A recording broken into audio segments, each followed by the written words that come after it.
오르막길 있고 내리막 있고 차를 타고 가다 보면 그런 말이 늘 생각납니다. 오르막에 있으면 내리막이 있다 이런 말이 있잖아요. 정말 그걸 늘 오르막이 있을 때마다 내리막 내려갈 때마다 그걸 느낍니다. 오르막 같은 인생도 살 때 있고 내리막 같은 인생을 살 때도 있습니다. 오늘 야곱의 일생을 살펴보면서 그때 우리는 어떻게 처신해야 되는가, 어떻게 살아가야 되는가 하는 것을 말씀드리려고 합니다.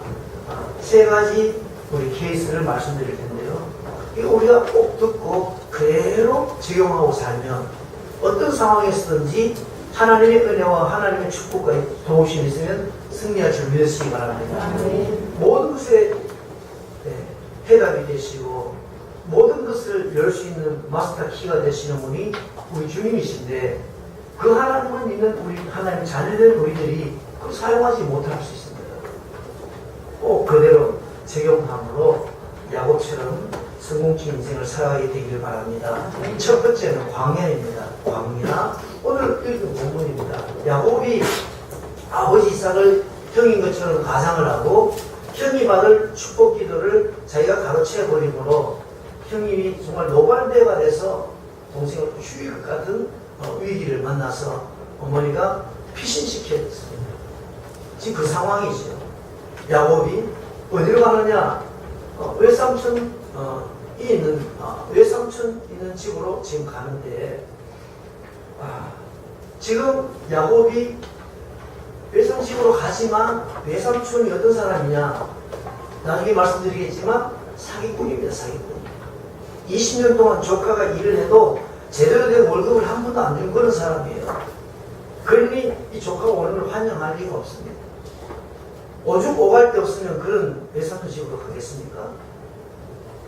그리 지금 야곱은 부모를 떠났습니다. 부모님도 계시지 않고 형제도 가족도 가정도 없고 내 머리 위를 잠자리 기거할 장막도 없습니다. 아무것도 없습니다. 아무것도 없는 상태예요. 광야입니다. 지금 야곱이 처한 상황은 뭘 해보지? 해볼 수 있는 게 없어요. 어떻게 해야 되지? 해볼 수 있는 게 없습니다. 이걸 좀 해볼까? 이렇게 하면 되겠다. 그게 나는 그래도 그건 하나의 희망이죠. 지금 야곱이 뭘 할 수 있겠어요? 아무것도 할 수 없는 상황입니다. 그러니 지금 야곱이 얼마나 마음이 다운되어 있겠습니까? 염려, 근심이 찾을 것입니다. 외롭기도 하고 서럽기도 하고 두렵기도 하고 나는 이제 어떻게 내 인생이 될까? 내 인생이 어떻게 될지를 정말 내일 일을 알 수 없는 그런 상황이 있습니다. 그런데 그날 밤에 하나님께서 이 야곱을 만나주셨어요. 잠을 자고 있는 이 야곱이 눈을 떠보니까 하늘에서 사닥다리가 내려가 있고 하나님의 사자들이 오렁오렁 내리라 하는 걸 보면서 여기 바로 하늘 문이 바로 여기 있었구나 라는 걸 보게 된 것입니다. 그리고 하나님으로부터 음성을 듣죠. 나는 네 조부 아브라함의 하나님, 이삭의 하나님이다. 네가 누워 있는 이 땅을 너가 내 자손에게 주겠다. 내가 너를 약속한 것 이루기까지 너를 떠나지 않겠다. 야곱이 딱 광야에서 아무것도 할 수 없고 어떻게 해볼 수 있는 생각을 아무리 궁리를 짜도 아무것도 할 수 없는 그 상황에서 야곱 하나가 주어졌습니다. 하나님이 나와 함께 계신다는 걸 확실히 확인한 것입니다.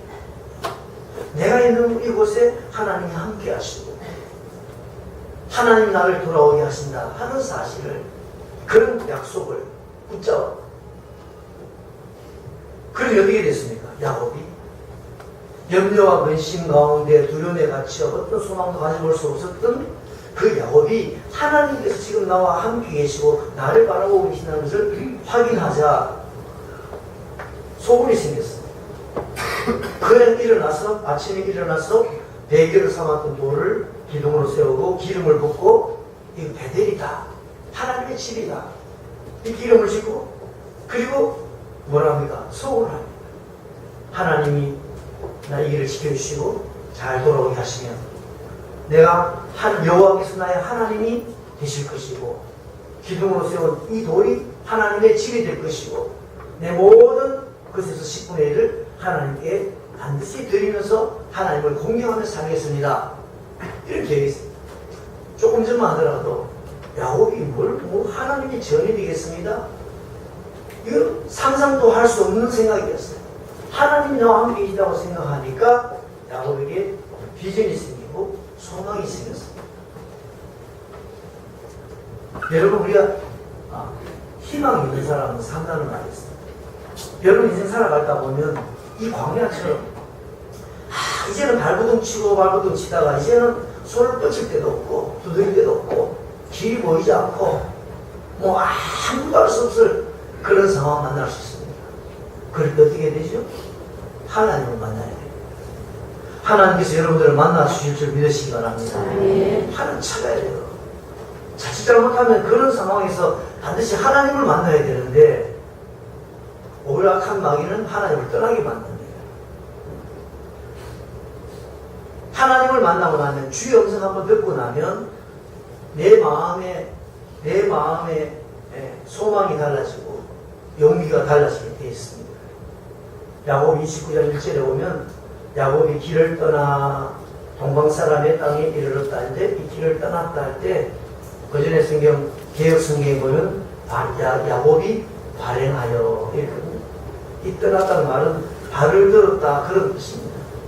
본문의 의미는 발을 들었다. 그럼 이 야곱이 이 광야에 오기까지 발을 어떻게 왔겠어요? 아마 질질 끌고 왔을 거예요. 발을 들었다는 것은 이 발에 힘이 들어가 있는 겁니다. 소망과 희망과 어떤 기대감을 가지고 한번 해보자 어떤 이런 마음을 가지고 떠나는 거죠.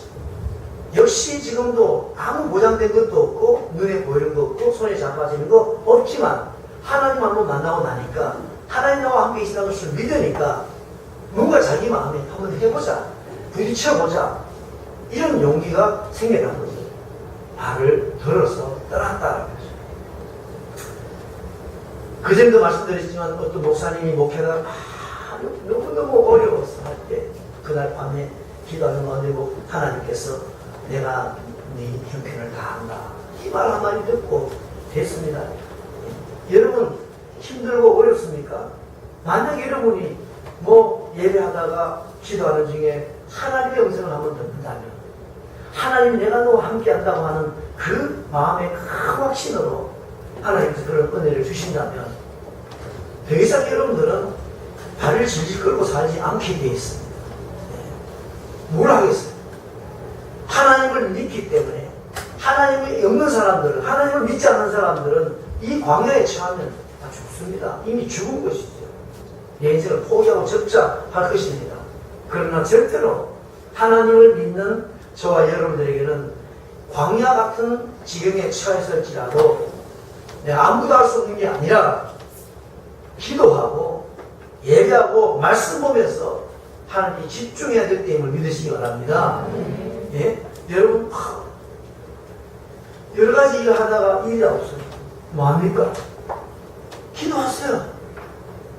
전도도 하고 어떤 하나님을 만날 수 있는 일들을 복음 전하다가 하나님 만날 수 있고 기도하다가 하나님 만날 수 있고 예배하다가 하나님 만날 수 있고 청소하다가 하나님 만날 수 있고 하나님을 만나는 것이 내 일이다.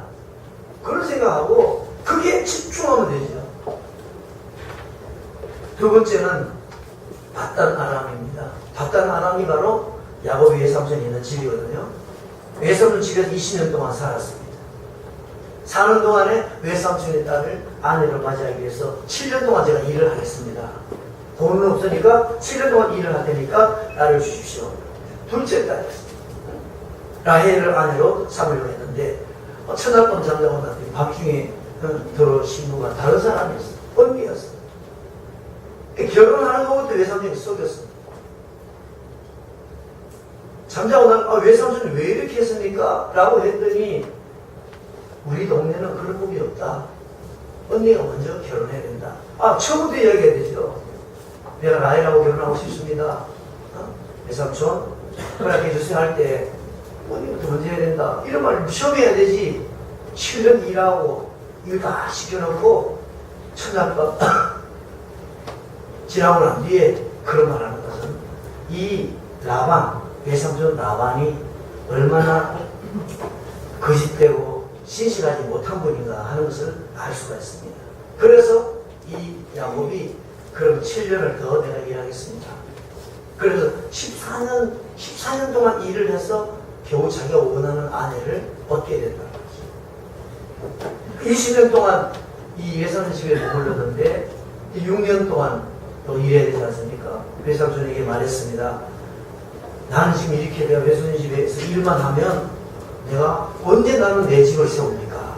언제 내 인생을 세웁니까? 할 때 품삯을 정했어요. 품삯을 정해가지고 했지만 10번이나 외삼촌이 다 뒤집어봤어요.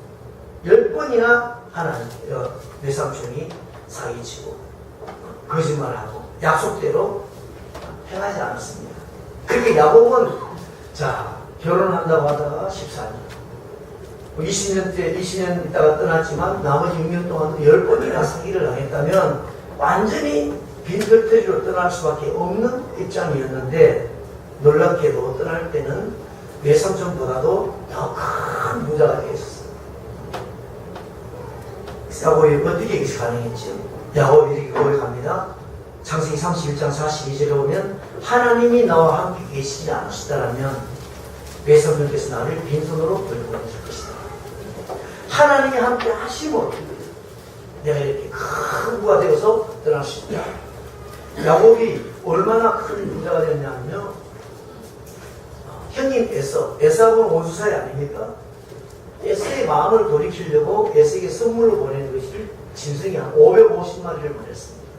500마리 넘는 낙타, 송아지, 황소, 암소, 양, 염소 550마리는 어느 정도 되겠어요? 어마어마한 액수입니다. 이걸 형님한테 선물로 줄 정도로 야곱은 어마어마한 부자가 되었어요. 여러분, 14년 동안 그렇게 일을 하고 6년 동안 일했는데 임금도 품삯도 제대로 못 받았는데 어떻게 이렇게 큰 부자가 됐습니까? 야곱이 봤던 아라메스의 삶처럼 우리가 광야에서는 그냥 아무것도 할 수 없는 상황이고 봤던 아라메스 생활은 뭔가 내가 열심히 일을 합니다. 일을 하는데 사기다. 열심히 노력을 했는데 결국 내가 원하는 대로 내 기대대로 되지 않는 그런 때가 있습니다.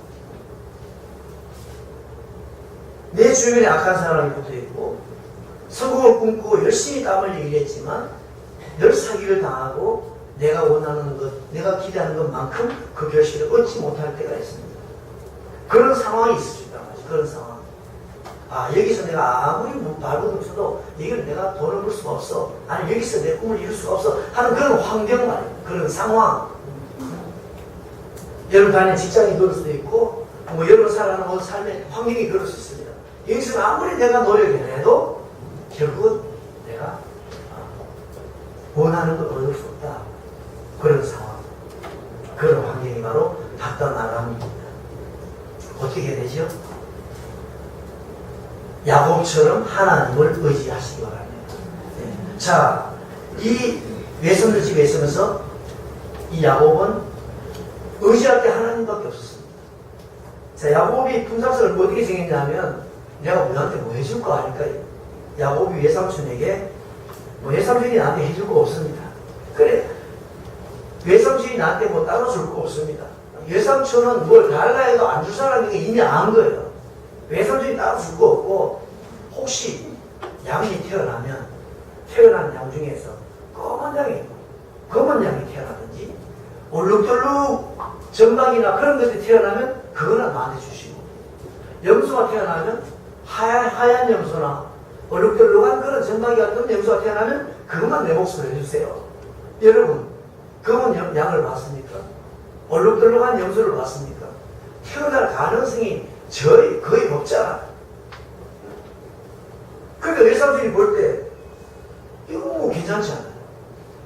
그런 양이나 그런 염소들이 태어날 가능성이 거의 없는데 그것만 내 몫으로 하겠다고 그럼 내가 열심히 일하겠다고 하니까 외삼촌도 오케이 했습니다.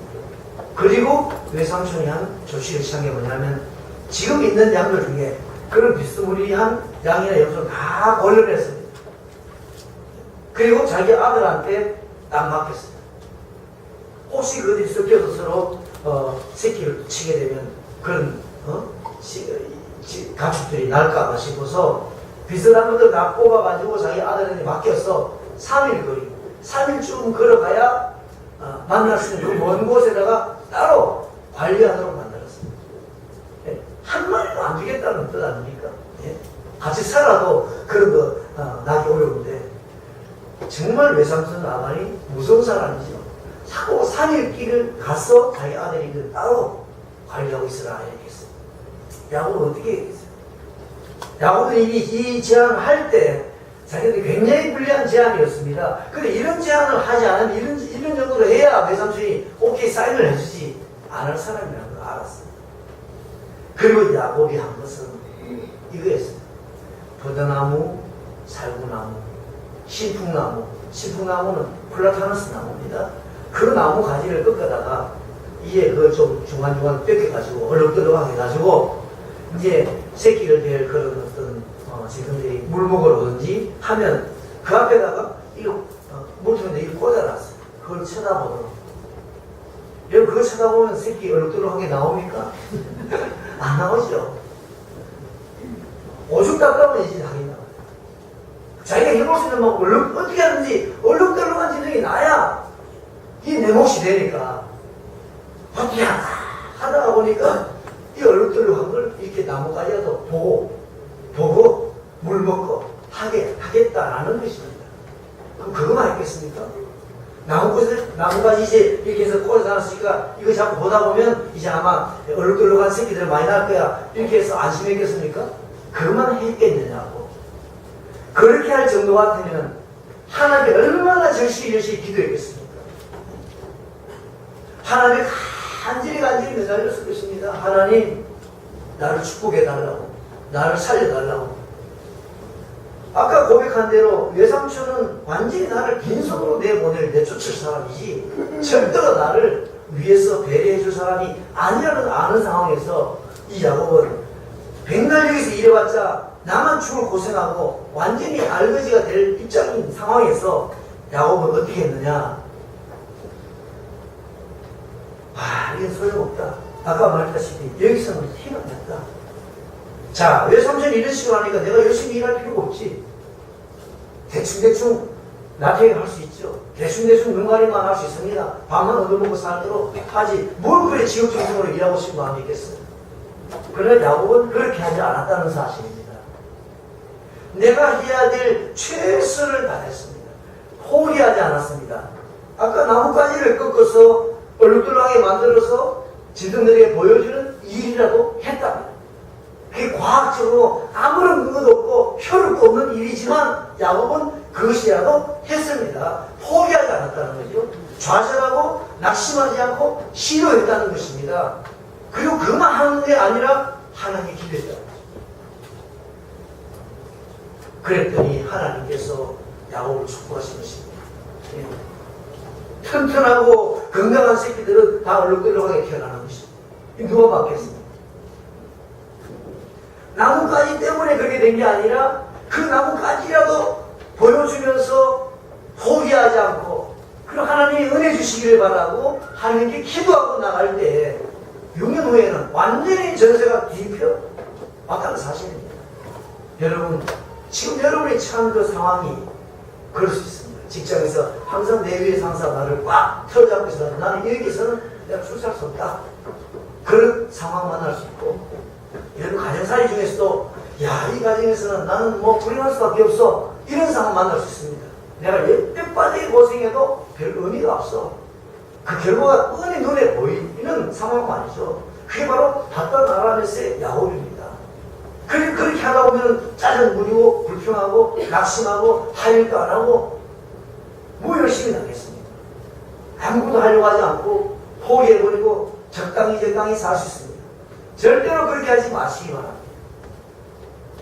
하나님을 전적으로 의지하고 포기하지 않고 내가 할 수 있는 최선을 다하시기 바랍니다.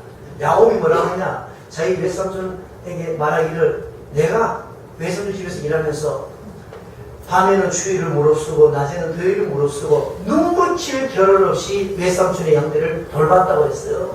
예, 사기치고 거짓말하고 인색하고 이런 외삼촌의 양떼를 돌보는 그 일에 최선을 다했습니다. 불리한 계약이었지만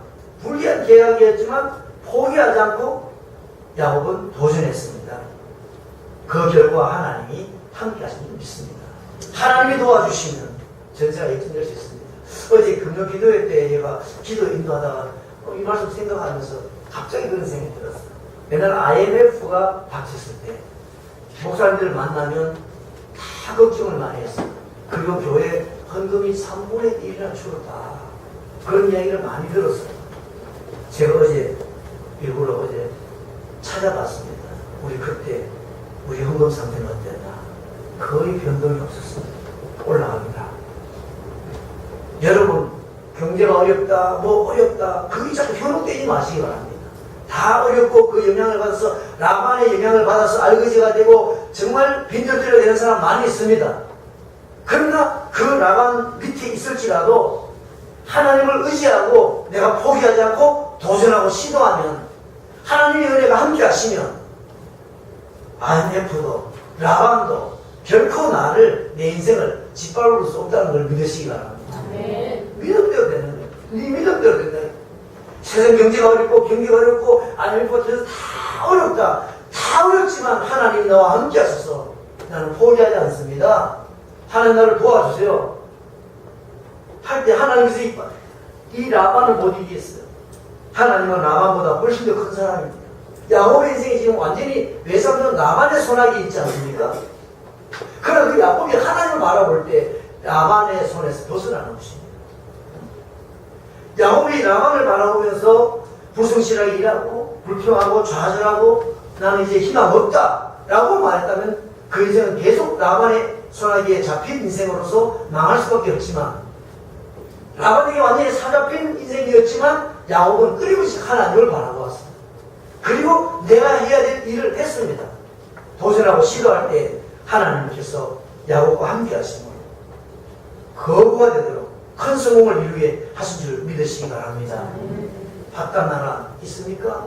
낙심하지 마십시오. 하나님은 바로 우리를 괴롭히는 그 사람보다도 우리를 힘들게 만드는 그 환경보다도 더 크신 분이라는 사실을 믿으시기 바랍니다.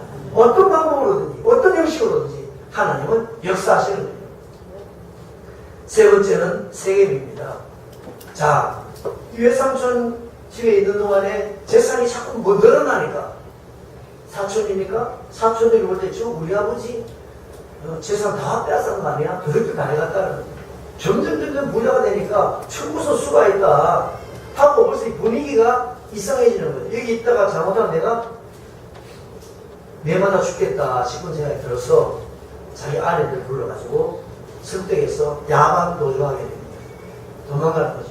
가면 되는데 재산이 너무 많으니까 그냥 간다 하다가는 그냥 보내줄 리가 없으니까 야반 도주하게 되는 겁니다. 그런데 외삼촌이 알고 추격해오죠. 추격해올 때 하나님께서 외삼촌 라반에게 나타나셔서 야, 야곱에게 손대지 마라. 그래서 야곱은 무사히 탈출할 수 있었고 이제는 고향으로 돌아갈 수 있게 됐죠. 가는 도중에 이제는 형님 에서와의 껄끄러운 관계, 형님 에서와의 문제를 해결하지 않고는 고향으로 돌아갈 수 없었어요. 야곱 가까이서 간절히 기도하는 가운데 하나님께서 이 에서와 함께 눈켜 안고 입을 맞추고 할 정도로 완전히 에서의 문제도 해결해 주셨어요. 이제는 그냥 베델로 돌아가면 되는 겁니다. 내가 이곳으로 돌아가겠습니다. 자기가 가고 싶은 곳에 가면 됩니다. 그런데 가다가 세겜이라는 곳에 머뭅니다. 왜 세겜에서 머물렀을까요? 살기 좋으니까 머물렀겠죠. 지금 야곱은 20년 전의 야곱이 아니에요. 너무나 많은 것을 가졌고 사랑하는 가족과 자녀들, 수많은 종들, 많은 가축들, 재물을 가지고 그냥 환경 좋은 데만 살면 행복한 거예요. 세겜이라는 곳이 정말 살기 좋아 보였는지 세겜에서 땅 사고 그리고 집 사고 거기서 정착하고 살기 시작했습니다. 그런데 세겜에서 가장 충격적이고 불행한 일을 겪게 되죠. 딸 디나가 바람시로 나갔다가 강난을 당하고 그 일로 말미암아 아들 시몬과 레위가 세계 성읍 사람들 남자들을 속이고 다 남자들을 할례받고 만들어서 죽입니다. 그리고 다른 형제들은 그 남자들이 죽은 그곳에 들어가서 지체가 있는 곳에 성읍을 노략질을 다 했습니다. 이 사실을 나중에 야곱이 알고 난 뒤에 기절초풍한 거죠. 왜 기초로 던지겠냐. 우리는 이제 죽음의 냄새를 풍겼다. 그 세겜 지역 그 주변에 있는 사람들이 어디서 굴러 들어온 우리들이 이런 짓을 한 거에 대해서 어떻게 가만히 있겠냐. 여러분, 세겜은 모든 것을 다 갖추고 내 마음먹음대로 살 수 있는 그런 곳이지만 하나님이 원하시는 곳이 아니었습니다. 하나님께서 인정하는 곳이 아니었어요. 왜 그렇습니까? 내가 내 재물과 내 능력으로 잘 살 수 있다고 생각해서 정치한 곳이 세겜입니다. 그래서 불신앙입니다. 그리고 이 세겜에서 야곱은 비전을 잃어버렸습니다. 비전을 잊어버렸어요. 야곱의 비전이 뭡니까? 자, 우리 한번 볼까요? 20절과 21절 한번 읽어볼까요? 읽어보겠습니다. 시작. 야곱이 소원하여 이르되 하나님이 나와 함께 계셔서 내가 가는 이 길에서 나를 지키시고 먹을 떡과 입을 옷을 주시며 내가 평안히 아버지 집으로 돌아가게 하시면 여호와께서 나의 하나님이 되실 것이요 내가 기둥으로 세운 이 돌이 하나님의 집이 될 것이요 하나님께서 내게 주신 모든 것에서 10분의 1을 내가 반드시 이게 야곱의 비전이었어요. 언제? 아무것도 없는 광야에서 어떻게 아무것도 해볼 수 없는 상황에서 이런 비전을 가진다는 게 엄청난 거죠. 대단한 것입니다. 그리고 하나님이 주신 비전도 있었습니다. 자, 우리 28장 한번 보겠습니다. 28장 13절과 14절 한번 읽어보겠습니다. 13절 14절 또 본즉 여호와께서 그 위에 서서 이르시되 나는 여호와니 너의 조부 아브라함의 하나님이요 이삭의 하나님이라 네가 누워 있는 땅을 내가 너와 내 자손에게 주리니 내 자손이 땅의 뜰같이 되어 내가 서쪽과 동쪽과 북쪽과 남쪽으로 퍼져나가시며 땅의 모든 족속이 너와 내 자손으로 말미암아 복을 받으리라.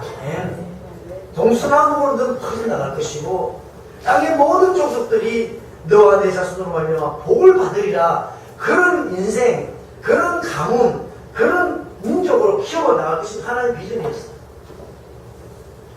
그런데 야곱은 그 비전과 상관없는 곳에 세겜으로 가버린 거죠.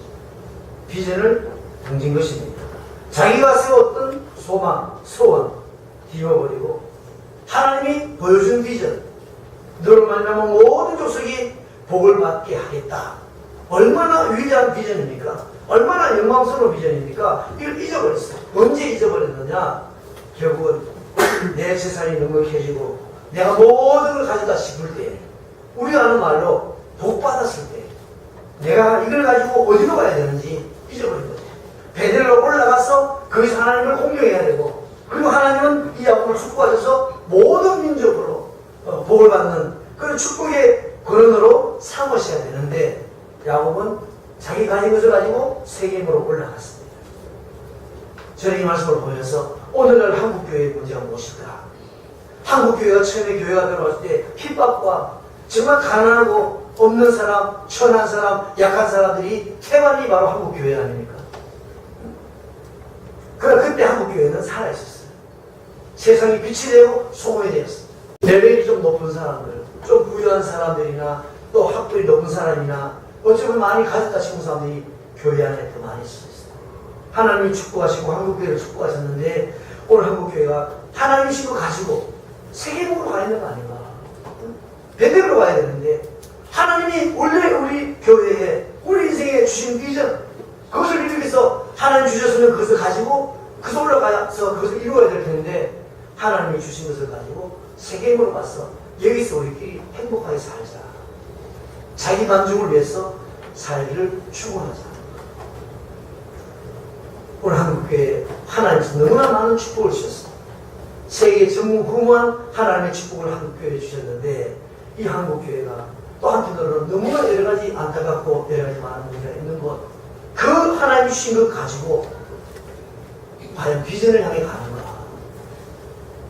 그것이 아니고 내가 무엇을 할 수 있다. 내 자신의 명예와 내 자신의 어떤 유익을 위해서 그것을 가지고 달려가는 길이 아닌가. 그것은 바로 세계의 인생입니다. 여러분, 오늘 세 가지 경우를 말씀드렸습니다. 광야에 있습니까? 아무것도 할 수 없습니까? 나는 이제 뭐 죽어야 돼. 그렇지 않습니다. 그 광야에서는 정말 많이 할 수 있는 게 있습니다. 기도 많이 할 수 있습니다. 활일이 없는데. 예? 찾아다닐 사람도 없잖아요. 찾아다닐 사람도 없고 할 일도 없어요. 기도할 수 있습니다. 기도가 사람 만나는 것보다 훨씬 더 큰 일인 줄 믿으시기 바랍니다. 그렇겠죠. 아, 저렇게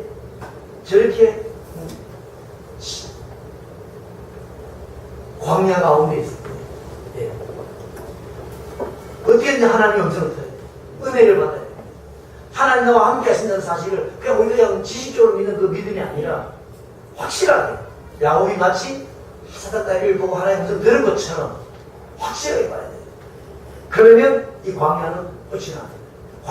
광야가 나를 짓누르고 나를 절망과 낙심한데 사잡고 있는 이 광야는 이미 끝이 나는 거죠. 발을 들어서 나가는 것입니다. 그리고 바다 나라 만날 수 있습니다. 내가 사는 동안에 좋은 사람 만나기를 원하고 내가 하는 일이 저 풍성한 열매를 맺고 행복하기를 원하지만 때로는 정반대의 일을 만날 수 있습니다. 정말 내가 빼도 박도 못하겠다. 이럴수도 못하고 저래도 못하고 그런 상황이 있습니다. 내가 수고하고 노력한 것에 대해서 아무런 기대를 할 수 없는 그런 상황은 말이죠. 그러나 그때도 낙심하지 마. 흔들리지 마시기 바랍니다. 헷갈리지 마시기 바랍니다. 여전히 하나님을 의지하고 도전해야 됩니다. 최선을 다해서 내 할 일을 하셔야 됩니다. 안 하면 어떻게 해야 될까? 야, 이런데 뭐 할 거 있냐? 대충해. 다윗은 야곱은 그렇게 해달았습니다. 혹시 짐승이 와서 외삼촌의 양을 하나 물어가든지 그러면 다 내 꼴로 다 물려놨다고 말했습니다. 너무나 성실하게, 정직하게, 온전하게 외삼촌한테 할 걸 다 했습니다. 그리고 자기는 하나님 의지하고 기도했습니다. 그것입니다.